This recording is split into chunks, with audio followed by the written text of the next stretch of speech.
الحمد لله نحمده ونستعينه ونستغفره ونؤمن به ونتوكل عليه ونعوذ بالله من شرور أنفسنا ومن سيئات أعمالنا من يهده الله فلا مضل له ومن يضلله فلا هادي له وأشهد أن لا إله إلا الله وحده لا شريك له وأشهد أن محمدًا عبده ورسوله أما بعد فإن خير الحديث كتاب الله وخير الهدي هدي محمد صلى الله عليه وسلم وشر الأمور محدثاتها وكل محدثة بدعة وكل بدعة ضلالة وكل ضلالة في النار. اللهم صل على محمد وعلى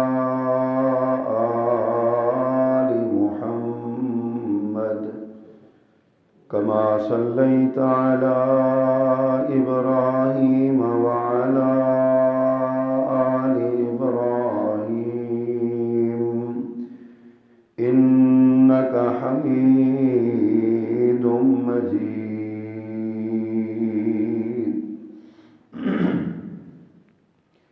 اللهم بارك على محمد وعلى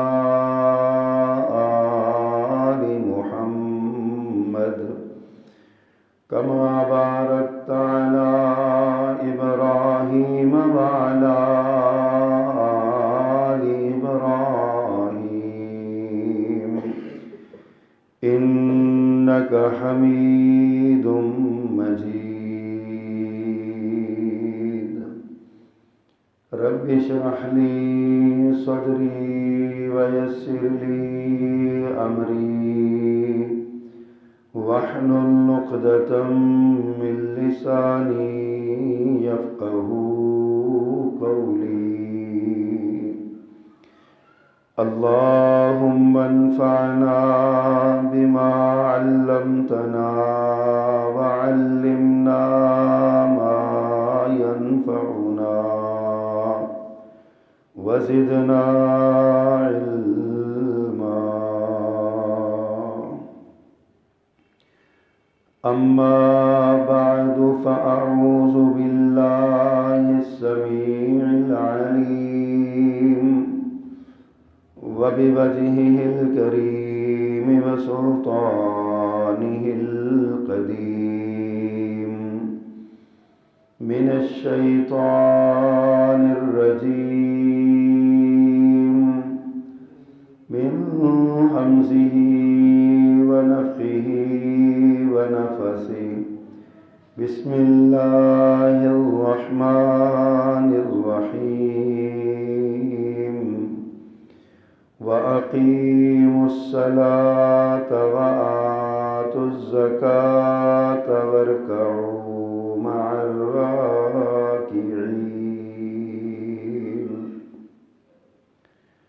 صدق اللہ العظیم. حمد و ثنا اور تعریف و تسبیح کے سارے کلمات اللہ جل جلالہ کے لیے، جو اکیلا ہی اس ساری کائنات کا بلا شرکت غیر یکتا اور تنہا مالک و مختار ہے. وہ بادشاہوں کا شہنشاہ، جس کو چاہے تخت اقتدار پہ بٹھا دے اور جسے چاہے تخت دار پہ لٹکا دے. وہ ہر طرح کی عزتوں اور ذلتوں کا مالک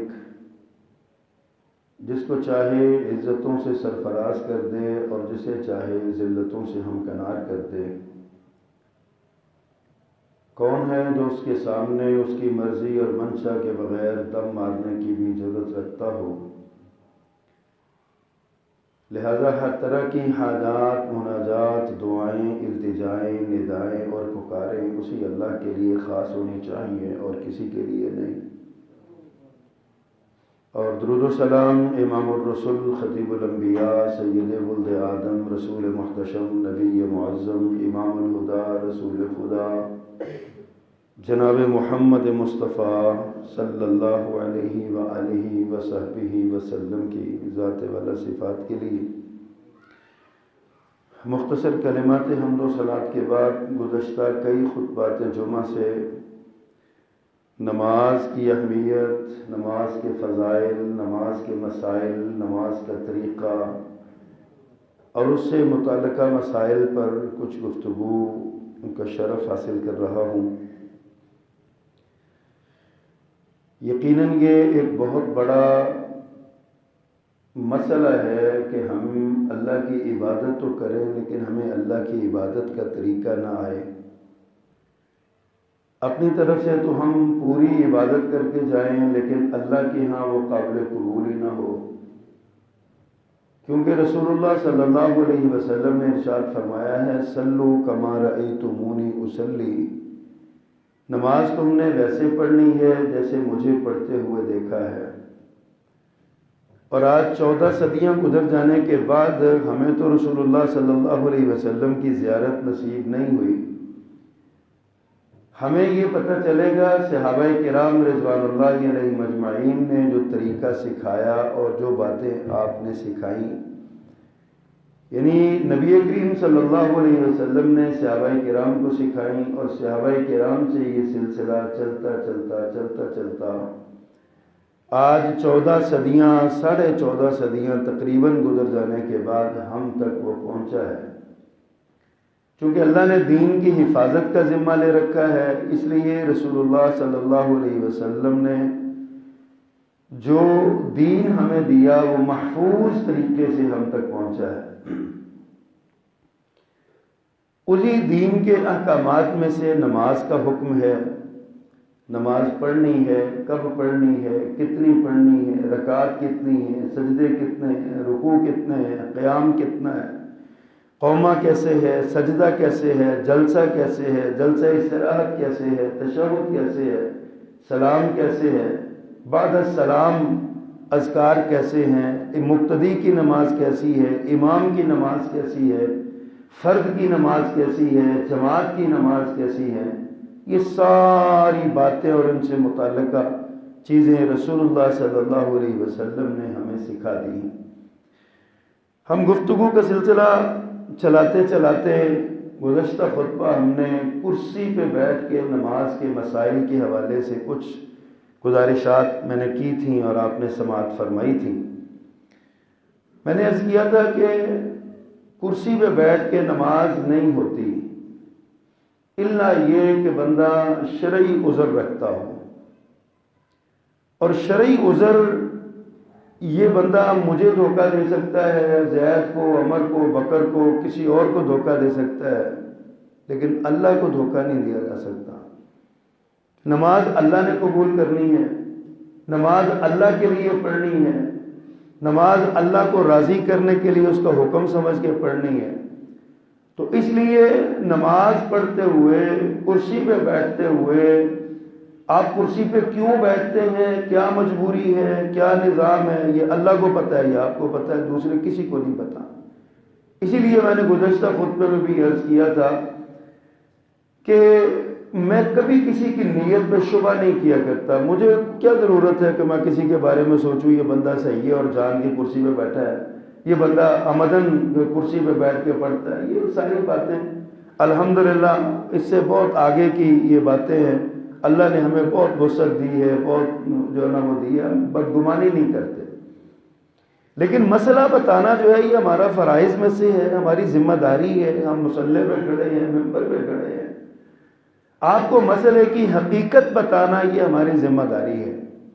تو میں نے عرض کیا تھا کہ کرسی پر بیٹھ کر نماز پڑھنے سے کہیں بہتر ہے زمین پر بیٹھ کر نماز پڑھی جائے۔ آپ اندازہ کریں اس دور میں جب یہ کارپیٹ نہیں تھے، جب یہ قالین نہیں تھے، جب یہ فرش نہیں تھے، جب یہ ٹائلیں نہیں تھیں، کچی زمین پر رسول اللہ صلی اللہ علیہ وسلم نے زمین پر بیٹھ کر نماز پڑھی۔ آپ دیکھیے پیارے پیغمبر صلی اللہ علیہ وسلم کی آخری نماز کا کبھی تصور کیا کریں کہ رسول کریم صلی اللہ علیہ وسلم آخری نماز کے لیے گھر سے کیسے تشریف لائے۔ حدیث میں آتا ہے کہ آپ کے پاؤں کی انگلیاں زمین پر گھسٹ رہی تھی، آپ ایسے زمین پر گھسٹتے ہوئے آ رہے تھے کہ پاؤں کے نشان زمین پہ پڑ رہے تھے۔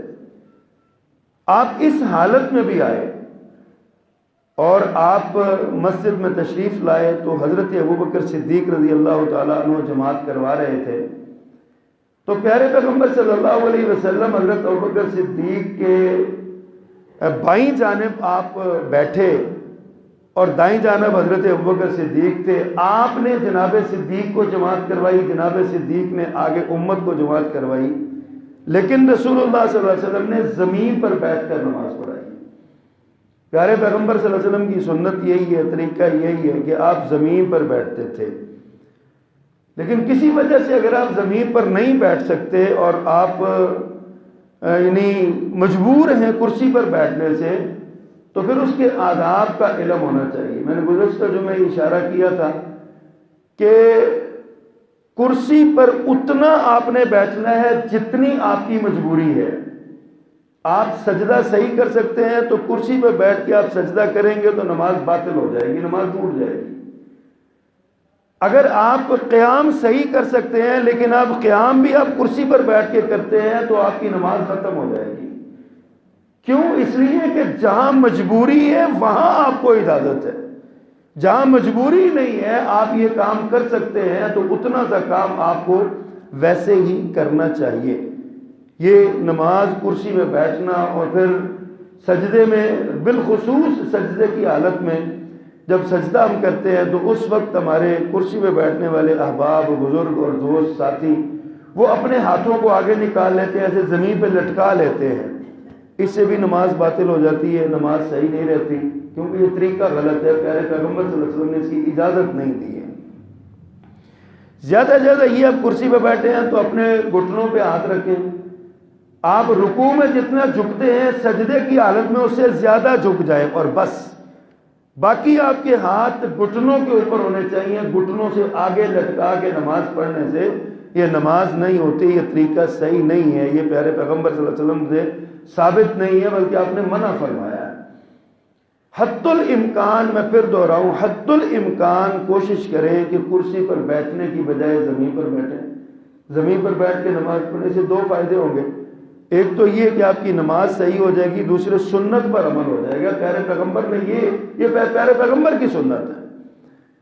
دوسرا، میں نے گزشتہ جو میں بھی اشارہ کیا تھا خطبے میں کہ کرسی پر بیٹھنا ہے تو صفوں کے درمیان میں کرسی نہ لگائیں، بالکل کونے پہ انتہا پہ جا کے لگائیں یا آخری صفوں میں جا کے لگائیں جہاں پر رکاوٹ نہ ہو باقی نمازیوں کی۔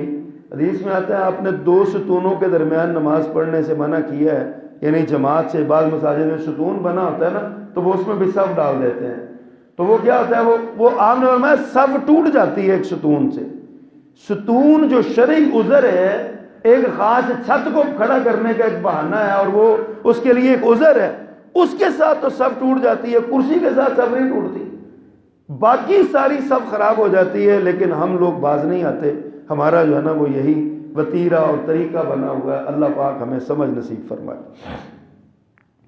اس کے ساتھ اب چند ایسے اعمال ہیں جن سے نماز ٹوٹ جاتی ہے، نماز میں بندہ کھڑا ہے اس کی طرف اشارہ کرنا چاہوں گا۔ چند اعمال ہیں جن سے نماز ٹوٹ جاتی ہے، توجہ کے ساتھ سننا چاہیے۔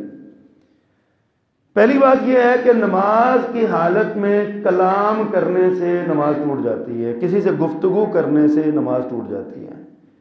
صحابہ کرام رضوان اللہ علیہ مجمعین فرماتے ہیں کہ ہم نماز کے اندر گفتگو کر لیا کرتے تھے، ہمیں آگے بندہ پوچھتا بھائی کتنی رکعتیں ہوئی ہیں، تو ہم نماز میں اشارہ کر دیتے یا بتا دیتے تھے 2 ہوئی ہیں یا 1 ہوئی ہے یا 3 ہوئی ہیں، جو بعد میں آتا یہ ہم کر دیتے تھے۔ پھر آیت اتری وقوموا للہ قانتین، کہ اللہ کے لیے فرما بردار بن کے کھڑے ہو جاؤ۔ شابی کہتے ہیں فَأُمِرْنَا بِالسُّكُوتِ وَنُهِينَا عَنِ الْكَلَامِ، اس آیت کے اترنے کے بعد ہمیں خاموشی کا حکم دیا گیا اور کلام سے منع کر دیا گیا، ہم نے کلام نہیں کر سکتے ہم۔ اب یہ نماز کے دوران کلام کرنا یا اشارہ کرنا یا یعنی بعض کلام اشارے کے ساتھ بھی ہوتا ہے، اشارے کے ساتھ کلام کرنا، اس سے نماز ٹوٹ جاتی ہے۔ حتیٰ کہ ایک بندے کو نماز کے دوران چھینک آ گئی نا کسی نے، تو اس نے زور سے کہا الحمدللہ، تو یہ کلام ہے۔ نماز کے دوران چھینک آنے پر الحمدللہ بھی نہیں کہنا، اور اسی طرح الحمدللہ کہہ کر جو جواب ہے اس کا یرحمک اللہ کہنا مسنون عمل ہے۔ ہر چھینکنے والے کے الحمدللہ کے جواب میں یرحمک اللہ سننے والے کو کہنا چاہیے، لیکن اگر نماز کے دوران آپ یرحمک اللہ کہیں گے تو نماز ٹوٹ جائے گی، کیونکہ یہ یرحمک اللہ کہنا بھی یہ کلام ہے، اور کلام کرنے سے نماز ٹوٹ جاتی ہے۔ اسی طرح آپ نماز میں کھڑے ہیں، نماز ہو رہی ہے، جماعت ہو رہی ہے، یہ انفرادی طور پہ باہر سے ایک بندہ آیا، اس نے آ کے السلام علیکم کہا، تو آپ اس کا جواب نہیں دیں گے۔ اگر آپ جواب دیں گے تو یہ کلام ہو جائے گا اور کلام سے نماز ٹوٹ جاتی ہے۔ ہاں، پیارے پیغمبر صلی اللہ علیہ وسلم کی ایک سنت ہے، نماز کے دوران کوئی بندہ آ کے سلام کرے تو ہاتھ کے اشارے سے جواب دیا جا سکتا ہے۔ آپ ہاتھ باندھ کے ایسے کھڑے ہیں تو آپ اس طرح کر کے اتنا سا کر کے جواب دے سکتے ہیں، یہ اشارہ ہلکا سا آپ کر سکتے ہیں، اس سے جواب، اور یہ خود رسول اللہ صلی اللہ علیہ وسلم نے ایسا عمل کیا اور آپ کا طریقہ یہ ہے۔ بعض علماء کہتے ہیں کہ اگر قیام کی حالت میں ہے آپ تو دائیں ہاتھ کے ساتھ، چونکہ ہاتھ اوپر ہوتا ہے، دائیں ہاتھ سے اشارہ کر دیں، باقی نماز میں آپ بائیں ہاتھ کا اشارہ کر دیں اس طرح کر کے، تو یہ سلام کا جواب ہو جائے گا، لیکن کلام نہیں کرنی، جواب نہیں دینا، وعلیکم السلام نہیں کہنا۔ اس کے بعد 3 کام پیارے پیغمبر صلی اللہ علیہ وسلم نے ارشاد فرمائے ہیں جن سے نماز ٹوٹ جاتی ہے۔ حضرت معاذ رضی اللہ تعالیٰ عنہ روایت کرتے ہیں کہ اللہ کے رسول صلی اللہ علیہ وسلم نے انہو کان یقول، پیارے پیغمبر صلی اللہ علیہ وسلم فرمایا کرتے تھے، الضاحک فی الصلاۃ والملتفت والمفقع اصابعہ بمنزلۃ واحدہ۔ فرمایا 3 کام کرنے والا ایک جیسے ہی تینوں کام ہیں، 3 کام آپ نے منع فرمائے ہیں نماز کی حالت میں۔ الضاحک فی الصلاۃ، قہقہا لگا کے ہنسنا، نماز میں زور سے ہنس پڑنا، نماز میں ہنسنے سے نماز ٹوٹ جاتی ہے۔ کوئی لوگ ایسے ہوتے ہیں جو شرارت کرتے ہیں، بچے آپ کو پتہ ہے عموماً یہ کوئی شرارتیں کرتے ہیں تو نماز میں ہنسی آ جاتی ہے اور پھر وہ کھلکھلا کے ہنستے ہیں۔ نماز میں ہنسنے سے آپ نے منع فرمایا۔ والملتفت، اور دائیں بائیں دیکھنے سے بھی آپ نے نماز ٹوٹ جانے کا فرمایا، یہ بھی ایک جیسا ہی کام ہے، جو دائیں بائیں نماز ہاتھ ادھر باندھے ہیں، توجہ ادھر ہے، آنکھ اوپر ہے، نیچے ہے۔ میں پہلے بھی عرض کر چکا ہوں، اللہ کے رسول صلی اللہ علیہ وسلم نے فرمایا کیا ہے قوم کو، لوگوں کو کیا ہو گیا ہے، اپنی نگاہیں آسمان کی طرف اٹھاتے ہیں نماز کی حالت میں۔ ان کو چاہیے کہ اسے باز آ جائیں یا ان کی آنکھیں ضائع کر دی جائیں گی، اچک لی جائیں گی ان کی آنکھیں، جو نماز کی حالت میں آسمان کی طرف دیکھنا ہے۔ حالانکہ آسمان اللہ کی قدرت کی بہت بڑی نشانی ہے، اللہ کا نشان ہے بہت بڑا، نماز کو دیکھنا۔ پیارے پیغمبر صلی اللہ علیہ وسلم رات کو جب کبھی اٹھتے تھے نا اپنے گھر میں سوئے ہوئے، تو آپ کی نظر آسمان پہ پڑتی تو سورۃ آل عمران کی آخری آیتیں، آخری رکوع آپ پڑھا کرتے تھے آسمان کو دیکھ کے۔ آسمان کو اگر پیارے پیغمبر صلی اللہ علیہ وسلم کی سنت سمجھ کے اور اللہ کی نشانی سمجھ کے دیکھا جائے تو آسمان کو دیکھنا بھی ثواب کا کام ہے، لیکن نماز کی حالت میں آسمان کو دیکھیں گے تو آنکھیں اچک لیے جانے کی دھمکی دی گئی ہے پیارے پیغمبر صلی اللہ علیہ وسلم کی طرف سے۔ تو فرمایا جب آسمان کو اوپر نہیں دیکھنا، دائیں بائیں، والملتفت، دائیں بائیں دیکھنے والا یہ بھی ایک جیسا ہی عمل کرتا ہے۔ اور تیسرا کام جو ہے والمفقع اصابعہ، اپنی انگلیوں کو چٹخانا، انگلیوں میں ایسے ڈال لینا، انگلیوں کو پٹاخے نکالنا انگلیوں کو موڑنا، یہ سارے کام نماز کی اس میں سے ممنوعات میں سے ہیں، نماز توڑ دینے والے اعمال ہیں، جو نماز کی حالت میں بندہ کئی کھڑے ہو کے جو ہے نا وہ پٹاخے نکالنے لگ جاتے ہیں، قوم بالخصوص رکوع کے بعد کھڑے ہو کے، کئی اس میں کھڑے ہو کے اپنے ایسے کھڑے ہوتے ہیں تو ایسے ہاتھوں میں انگلیاں ڈال کے ایسے کر کے اپنی تھکاوٹ اتار لیتے ہیں، اس سے نماز ٹوٹ جاتی ہے۔ پیارے پیغمبر صلی اللہ علیہ وسلم نے اس سے منع فرمایا۔ تیسری بات یہ ہے کہ اگر وضو ٹوٹ جائے تو نماز ٹوٹ جائے گی۔ وضو کے ساتھ فرمایا لا صلاۃ، اس شخص کی نماز نہیں ہے جس نے وضو نہیں کیا، اس شخص کی نماز نہیں ہے جس نے وضو نہیں کیا، اور اس شخص کا وضو نہیں ہے جس نے بسم اللہ کے ساتھ وضو کا آغاز نہیں کیا۔ نماز نہیں ہوتی وضو کے بغیر۔ اور وضو کے بارے میں بھی بڑی خاص بات ہے، میں نے آپ کو آگے بھی ذکر آ رہا ہے لیکن پہلے بھی عرض کیا، پیارے پیغمبر صلی اللہ علیہ وسلم نے اس شخص کے وضو کو تسلیم نہیں کیا جس نے وضو کے بعد بھی اس کی ٹخنے ننگے نہیں تھے، اس کا کپڑا ٹخنوں پہ تھا، فرمایا جاؤ جا کے دوبارہ وضو کر کے آؤ، نماز پڑھو، حالانکہ اس نے پیارے پیغمبر کے سامنے وضو کیا اور نماز پڑھی تھی۔ آپ نے اس کو بھیج دیا، 2 مرتبہ ایسا ہوا، صحابہ کرام نے عرض کیا اللہ کے پیغمبر یہ آپ کے سامنے تو وضو کرتا ہے، نماز پڑھتا ہے، اور آپ کیوں موڑ رہے ہیں اس کو؟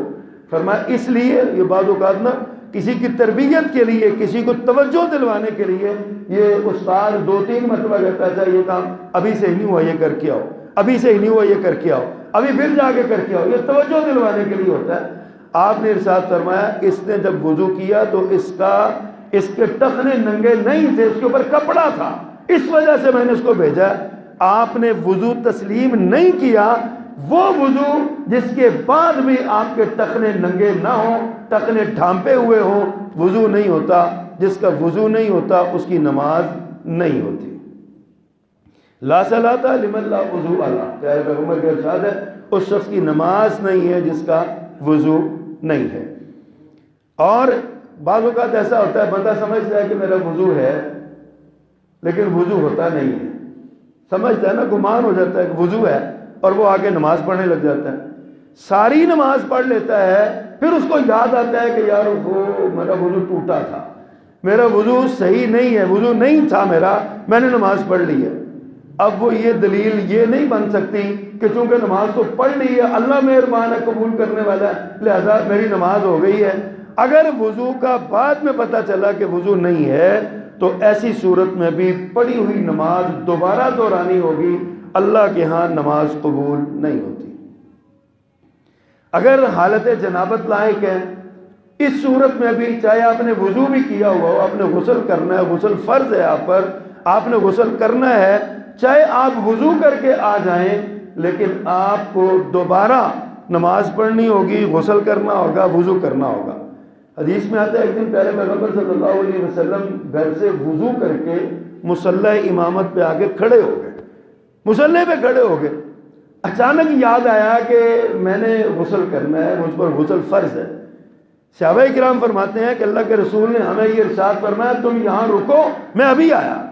آپ دوبارہ اپنے گھر کے غسل فرمایا، پلٹ کے واپس آئے مصلی پہ، صحابی کہتے ہیں کہ داڑھی میں سے، بالوں میں سے پانی کے قطرے ٹپک رہے تھے، آپ تیزی کے ساتھ غسل کر کے واپس آئے اور آپ نے پھر آگے جماعت کروائی۔ نوجوانوں کو بالخصوص اس پر توجہ رکھنی چاہیے، غور کرنا چاہیے۔ اگر ایسی صورت بن جائے تو اس صورت میں بھی یعنی نماز نہیں ہوتی، غسل لازم ہے تو غسل کر کے، وضو ٹوٹا ہوا ہے تو وضو کر کے، وضو نماز کے درمیان ٹوٹ جائے تو تب بھی پلٹ جائیں، وضو کر کے نماز پڑھنی ہوگی، وضو کے بغیر نماز نہیں ہوتی، طہارت کے بغیر نماز نہیں ہوتی۔ کچھ ایسے معاملات ہیں جن کو مکروہات نماز کہا جاتا ہے، جو نماز میں ناپسندیدہ ہیں، کے بارے میں یہ کہا جاتا ہے نماز اللہ کے ہاں قبول ہو جاتی ہے لیکن نامکمل اور ناقص نماز ہوتی ہے، مکروہات نماز ان کو کہتے ہیں۔ ان میں ایک تو وہی جو میں نے آسمان کی طرف دیکھنا، آپ نے جو حدیث آپ کی بیان میں نے عرض کیا ہے، پہلے بھی آپ بیان فرمائی ہے پیارے پیغمبر صلی اللہ علیہ وسلم نے، تو اس میں بھی یہی آپ نے فرمایا کہ لوگ باز آ جائیں ورنہ ان کی نظریں اچک لی جائیں گی۔ وہاں پہ آپ نے یہ نہیں فرمایا کہ وہ نماز ٹوٹ جاتی ہے یا نماز نہیں ہوتی۔ آسمان کی طرف دیکھنا ایک معیوب عمل ہے، اس کی طرف توجہ کرنی چاہیے۔ نماز میں توجہ سجدے والی جگہ میں ہونی چاہیے، اور تشہد کی حالت میں آنکھیں اس شہادت کی انگلی پر ہونی چاہیے، جو حرکت کرتی ہوئی انگلی ہے اس پر ہونی چاہیے۔ اللہ کے رسول صلی اللہ علیہ وسلم نے ایک حدیث میں دو کاموں سے منع کیا۔ ان رسول اللہ صلی اللہ علیہ وسلم نہا فی الصلاۃ وان یغطی الرجل نہا عن السدل فی الصلاۃ وان یغطی الرجل فاہ۔ پیارے پیغمبر صلی اللہ علیہ وسلم نے منع فرمایا نماز کی حالت میں سدل کرنے سے اور اپنا منہ ڈھانپنے سے۔ ان یغطی الرجل فاہ، اپنا منہ ڈھانپنے سے آپ نے منع فرمایا۔ بالعموم سردیوں میں یہ پیش آتا ہے، نماز کی حالت میں منہ کو ڈھانپنا اور اس کے اوپر کپڑا لپیٹے رکھنا اور اتارنا نہ، اللہ کے نبی صلی اللہ علیہ وسلم نے اسے منع کیا۔ اور دوسرا آپ نے صدل سے منع کیا ہے کہ صدل کیا ہے۔ صدل کی علماء تفسیر نے 3 حالتیں بیان کی ہیں، صدل کیا ہوتا ہے، 3 تعریفیں اس کی ہیں۔ پہلی یہ کہ اپنے سر کے اوپر رومال رکھنا یا چادر رکھنا اور اس کو لپیٹنا نہ بلکہ لٹکا دینا۔ جیسے عرب کے آپ دیکھتے ہیں وہاں پہ جو رومال رکھتے ہیں نا، وہ تھوڑا سا انہوں نے لپیٹا ہوتا ہے، لیکن بعض لوگ کھلا چھوڑ دیتے ہیں۔ ایک سر پہ رومال رکھنا، ایک اپنے کندھے پر چادر یا رومال ایسی رکھنا جس کو لٹکا دینا، لٹکا ہوا ہو، یہ صدل ہوتا ہے۔ اور تیسرا معنی صدل کا یہ کیا گیا ہے کہ چادر اپنے اوپر اتنی زور سے لپیٹ لینا کہ آپ کے ہاتھ اس میں بند جائیں۔ رفع الیدین ایک مسنون عمل ہے، رکوع جاتے ہوئے، رکوع سے اٹھتے ہوئے، تیسری رکعت میں کھڑے ہوتے ہوئے اور پہلی رکعت کے آغاز میں، تو ہاتھ اتنے بندھے ہوئے ہیں کہ آپ کے ہاتھ باہر ہی نہیں نکلتے، تو یہ صدل ہے۔ ان تینوں چیزوں سے پیارے پیغمبر صلی اللہ علیہ وسلم نے منع کیا ہے۔ گلے میں رومال لٹکا کے اس کو لٹکا دینا، یہ صدل ہے۔ سر کے اوپر رومال لینا، اس کو لٹکا دینا، یہ صدل ہے۔ اس کو لپیٹنا نہ، اس کو بل نہ دینا، یہ صدل ہے۔ اس کو لٹکانے سے منع کیا، یا چادر اپنے اوپر ایسی لپیٹ لینا کہ جس چادر سے یعنی ہاتھ بند جائیں، ہاتھ باہر نہ نکلیں، اس صورت میں بھی آپ نے اس سے بھی نماز کی حالت میں منع فرمایا ہے۔ تیسری بات ہے اسبال الازار، یہ میں پہلے کہہ چکا ہوں، مکروہات نماز میں ہے شلوار ٹخنوں سے نیچے رکھنا، اپنا تہ بند، اپنی پینٹ، بعض دوست پینٹیں پہنتے ہیں نا تو وہ بہت لمبی ہوتی ہیں، تو اس میں وہ پھر فولڈ کرتے ہیں اس کو۔ نماز کی حالت میں کپڑے کو فولڈ کرنا منع ہے، کپڑا فولڈ نہیں کیا جا سکتا۔ ایسی صورت میں کپڑا اتنا چھوٹا رکھنا چاہیے، اتنا سلوانا چاہیے کہ آپ کو کپڑا فولڈ کرنے کی ضرورت پیش نہ آئے۔ آپ ٹخنوں سے اوپر جو گھما دیتے ہیں تھوڑا سا، یہ پیش نہ آئے، بلکہ آپ کے ٹخنے ویسے ہی ننگے رہیں۔ یہ اتنا اس کا جو ہے نا وہ خیال رکھنا چاہیے۔ میں پہلے عرض کر چکا ہوں کہ اس سے وضو نہیں ہوتا، جب اللہ کے رسول کا فرمان ہے وضو نہیں ہوتا، آپ نے دوبارہ وضو کروایا، وضو قبول نہیں کیا آپ نے، تو جب وضو نہیں ہوا تو ظاہر ہے کہ نماز بھی نہیں ہوگی۔ اسی طرح بعض اوقات ایسا ہوتا ہے کہ نماز کی حالت میں نا بندہ اپنی کمر پہ ایسے ہاتھ رکھ کے کھڑا سہارا لیتا ہے، ایسے کمر پہ ہاتھ رکھ لیتا ہے۔ پیارے پیغمبر صلی اللہ علیہ وسلم نے کمر پہ ہاتھ رکھنے سے منع فرمایا۔ ایک روایت میں ہے کہ یہودیوں کا یہ کام ہے، پھر ٹیک لگانا، کمر کے ساتھ ٹیک لگانا، کمر پہ ہاتھ ایسے پسلی پہ اپنی اس پہ ہاتھ رکھ لینا، ایسے کر کے آپ نے اس سے منع فرمایا، میں یہودیوں کا یہ کام ہے۔ اس کے بعد نماز کی حالت میں سجدے میں جاتے ہوئے یا رکوع تشہد میں بیٹھے ہوئے کنکر پڑے ہوتے تھے اس وقت، آج کل تو الحمدللہ مسجد میں صفائی بڑی ہوتی ہے، سارے معاملات ہوتے ہیں، تو اس وقت کنکر سے کھیلنا، کنکر کو پکڑ کے سائڈ پہ کرنا، بار بار اس کو ہلانا۔ پیارے پیغمبر صلی اللہ علیہ وسلم کا حضرت ابو ذر روایت کرتے ہیں، اذا قام، آپ نے ارشاد فرمایا، اذا قام احدکم الی الصلاۃ فلا یمسح الحصا فان الرحمۃ تواجہہ۔ فرمایا کہ جب تم میں سے کوئی نماز میں کھڑا ہو تو پتھروں سے نہ کھیلے، کنکروں سے نہ کھیلے، کیونکہ تمہارے نماز کے دوران اللہ کی رحمت تمہاری طرف متوجہ ہوتی ہے، رحمت متوجہ ہوتی ہے، اور تمہیں اس رحمت کی طرف توجہ کرنی چاہیے۔ پاس بیٹھ کے کنکروں کو ہلانا اور چھیڑنا اور یہ کرنا، یہ اجازت اس کی نہیں ہے۔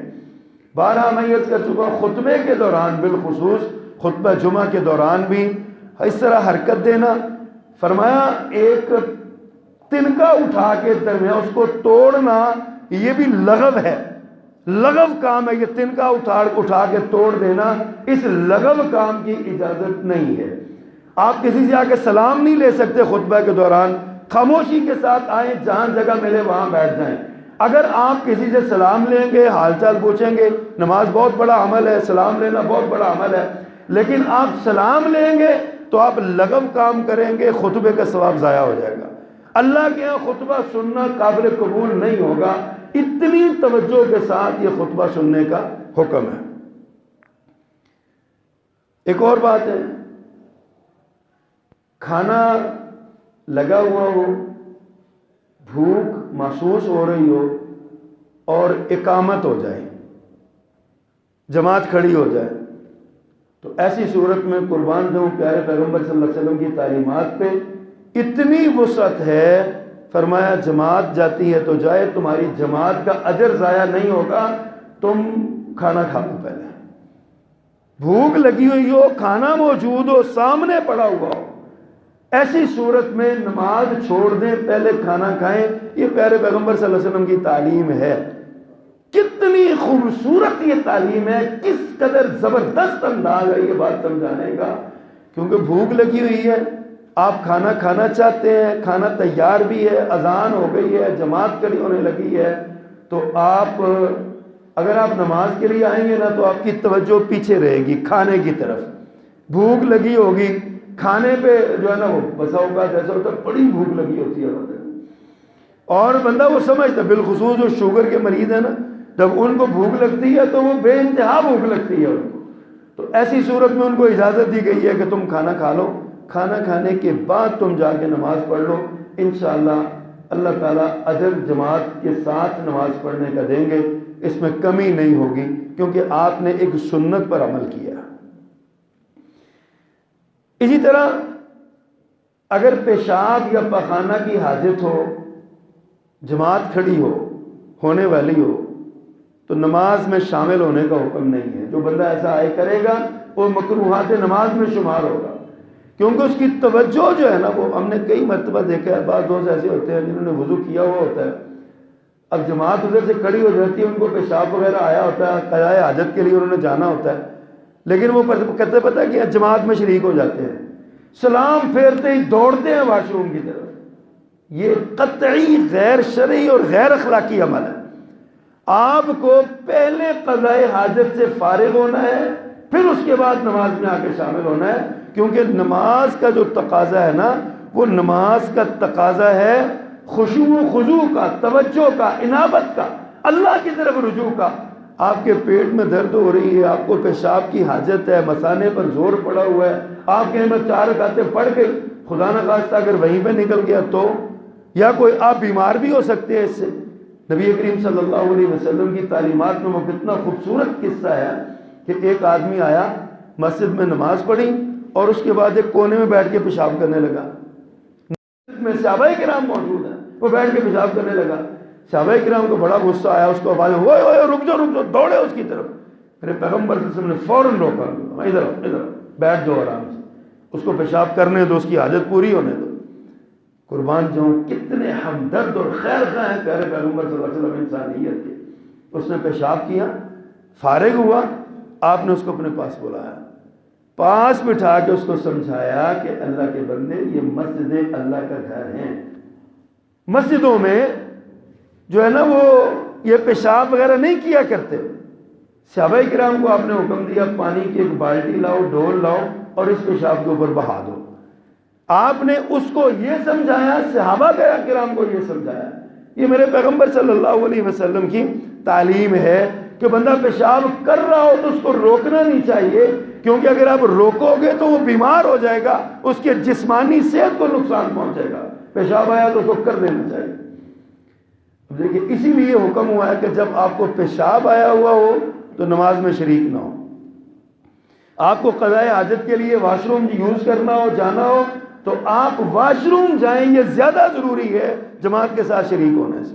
آپ کی نیت چونکہ خالص ہے، نیت آپ جماعت کے ساتھ شامل ہونے کے لیے آئے ہیں، اللہ کے فضل سے نیت پہ آپ کو اجر انشاءاللہ العزیز مل جائے گا، آپ کے اجر میں کمی نہیں ہوگی۔ لیکن نماز کے لیے آتے ہوئے بالکل ذہنی یکسوئی، نہ بھوک لگی ہو، نہ قضاء حاجت کی ضرورت ہو، اور نہ کوئی ایسی وہ ان کو معاملہ ہو، تسلی کے ساتھ، انہماک کے ساتھ، توجہ کے ساتھ، انابت کے ساتھ آپ مسجد میں آ کے نماز پڑھیں، یہ بہت ضروری ہے۔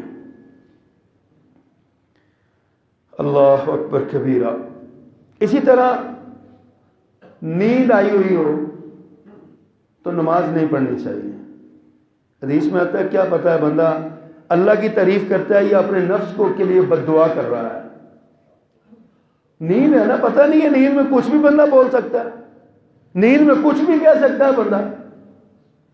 تو نیند آئی ہوئی ہو تو نماز کے لیے نہیں آنا چاہیے، نیند پوری کرنی چاہیے، یہ اسلام کی تعلیم ہے۔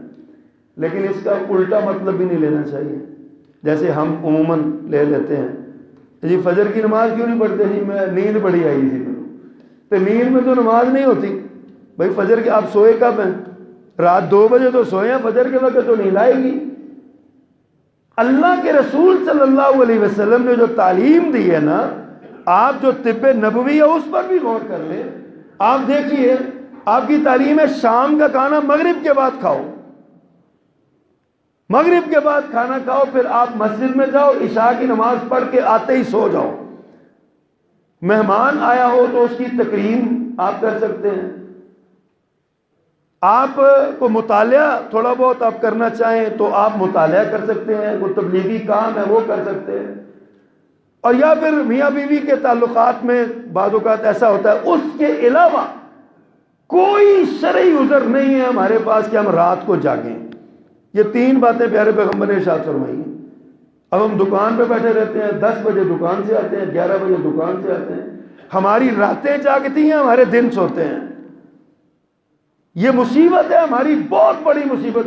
وہ یورپ جن کی ہم تقلید کرتے ہیں نا ہر کام میں، آپ ان پہ غور کر کے دیکھ لیں، وہ بھی رات کو سورج غروب ہونے کے آگے پیچھے اپنی دکانیں مارکیٹیں بند کر دیتے ہیں۔ کئی ممالک ایسے ہیں۔ کیوں کرتے ہیں؟ وہ فطرت کا طریقہ ہے۔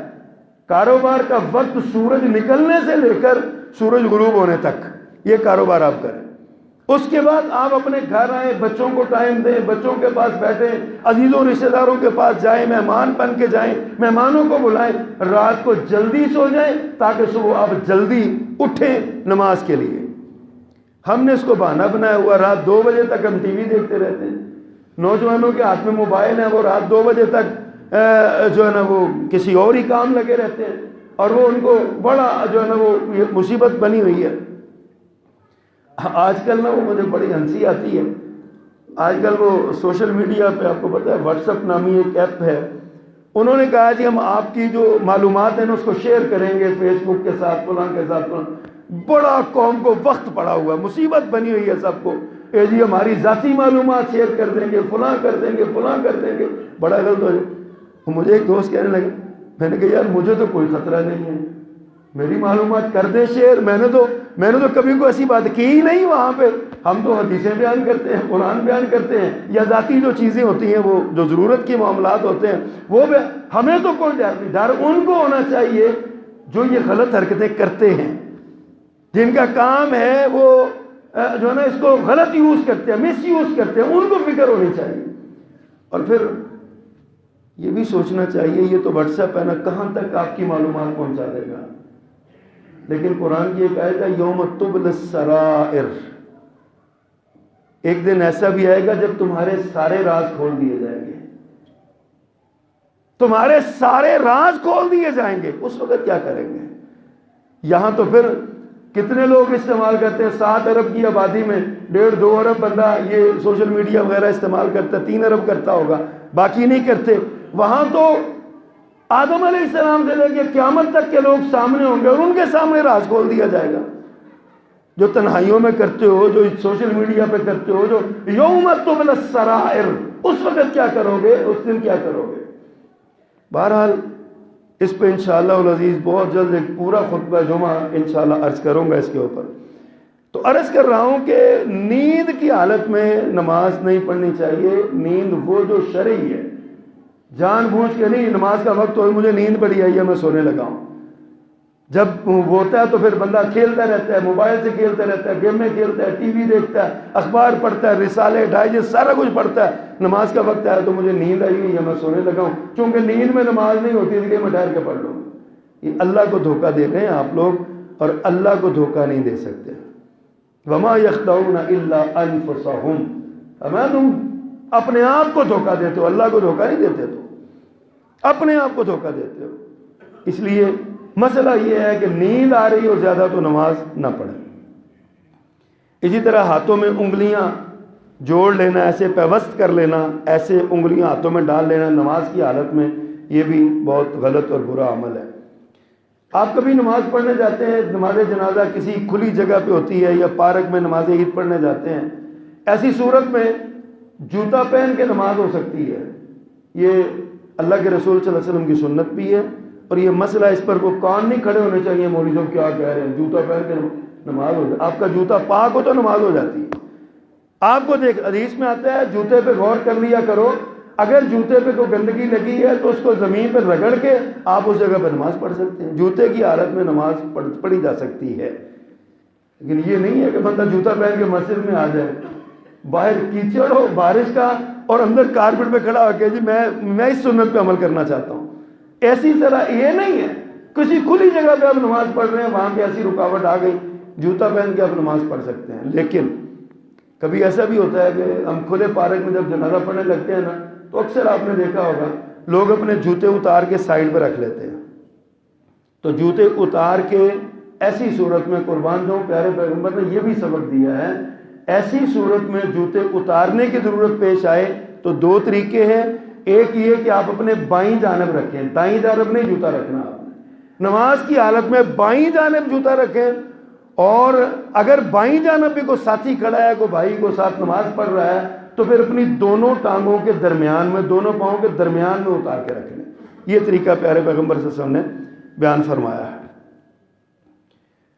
اچھا، بعض چیزیں اب ایسی ہیں جس میں نماز کے اندر ان کی اجازت ہے، ہلکی پھلکی وہ بندہ کر سکتا ہے، ان کو مباحات کہتے ہیں۔ نماز کے اندر ایسا، مثلا بچے کو گود میں اٹھا کے نماز پڑھنا جائز ہے، کوئی منع نہیں ہے۔ پیارے پیغمبر صلی اللہ علیہ وسلم اپنی نواسی حضرت زینب کی بیٹی امامہ رضی اللہ تعالی عنہم، ان کو آپ اٹھا کے نماز پڑھتے تھے۔ حدیث میں آتا ہے گود اٹھائے رکھتے قیام کی حالت میں، سجدے میں جاتے تو زمین پہ بٹھا دیتے، دوسری رکعت کے لیے کھڑے ہوتے تو پھر گود میں اٹھا دیتے۔ یہ نماز کی حالت میں بچے کو گود میں اٹھانا جائز ہے، نماز پڑھی جا سکتی ہے۔ نماز کی حالت میں اگر رونا آ جائے تو رونا بھی جائز بھی ہے اور مسنون عمل بھی ہے۔ پیارے پیغمبر صلی اللہ علیہ وسلم نماز پڑھتے ہوئے حدیث میں آتا ہے آپ کے پیٹ اور آپ کے سینے سے ایسی آواز نکلتی جیسے چولہے پہ پڑی ہوئی ہنڈیا کھول رہی ہو نا، تو ایسی آواز نکلتی ہے۔ پیارے پیغمبر صلی اللہ علیہ وسلم سے ایسی زبان، ایسی آواز نکلتی۔ نماز میں رونا جائز ہے، نماز میں کھنکھارنا جائز ہے۔ حضرت علی رضی اللہ تعالیٰ عنہ فرماتے ہیں میں اللہ کے رسول صلی اللہ علیہ وسلم کے گھر آتا تھا نا، تو آپ کو پتہ ہے نا حضرت علی داماد بھی تھے اور چچا زاد بھائی بھی تھے، کہتے میں جب آپ کے گھر آتا تو میں عموماً ایک مرتبہ دن کو آتا، ایک مرتبہ رات کو آتا، تو آپ اگر نماز پڑھ رہے ہوتے نا تو آپ مجھے کھنکھار کے متوجہ کر دیں، آپ متوجہ کر لیتے کہ میں ادھر نماز پڑھ رہا ہوں۔ اتنی سی حرکت اور توجہ کرنا یہ پیارے پیغمبر کی سنت ہے، جائز ہے۔ نماز کی حالت میں اگر وسوسے آئیں بہت زیادہ، ایک صحابی نے آ کے شکوہ کیا اللہ کے پیغمبر نماز پڑھتا ہوں تو شیطان جو ہے نا وہ آ کے مجھے تنگ کرتا ہے اور مجھے وسوسے ڈالتا ہے، بلا دیتا ہے۔ فرمایا ہاں یہ شیطان ہے، اس کا نام خنزب ہے، اور اس کو بھگانے کا طریقہ یہ ہے کہ نماز کی حالت میں ہی تم 3 مرتبہ اعوذ باللہ من الشیطان الرجیم پڑھو، اور ہلکا سا بائیں طرف تھوڑا سا چہرہ کر کے نا اس طرح پھوار سی نا، فرمایا یہ کر دو۔ اسے ابھی کہتے ہیں جب میں نے یہ کام کیا تو میری نماز میں توجہ برقرار رہ گئی، قائم ہو گئی، پھر وہ مشکل مجھے جو تھی وہ نہیں ہوتی تھی۔ ہلکا سا پھوار کرنا، تھوکنا یہ جائز ہے۔ سانپ یا بچھو کو مارا جا سکتا ہے نماز کی حالت میں۔ حضرت ابو ہریرہ روایت کرتے ہیں رسول اللہ صلی اللہ علیہ وسلم نے فرمایا امر رسول اللہ صلی اللہ علیہ وسلم یقتل الاسودین فی الصلاۃ الحیۃ والعقرب، سانپ اور بچھو کو پیارے پیغمبر صلی اللہ علیہ وسلم نے نماز کے اندر مارنے کا حکم دیا، باقاعدہ کہ مار دیا جائے۔ سلام کا ہاتھ سے جواب دینا یہ میں پہلے بیان کر چکا ہوں، جائز ہے۔ اسی طرح نماز کی حالت میں کوئی 1-2 قدم آگے پیچھے دائیں بائیں بندہ ہو سکتا ہے. 2 بندے نماز پڑھ رہے ہیں، تیسرا بعد میں آیا، اس نے جماعت میں شریک ہونا ہے، تو اس نے مقتدی کے کندھے پہ وہ ہاتھ رکھے گا، اس کو پیچھے کر لے گا، مقتدی 2-4 قدم پیچھے ہو کے پچھلی صف میں چلا جائے گا. یہ اس طرح کی حرکت نماز کے اندر جائز ہے، منع نہیں ہے.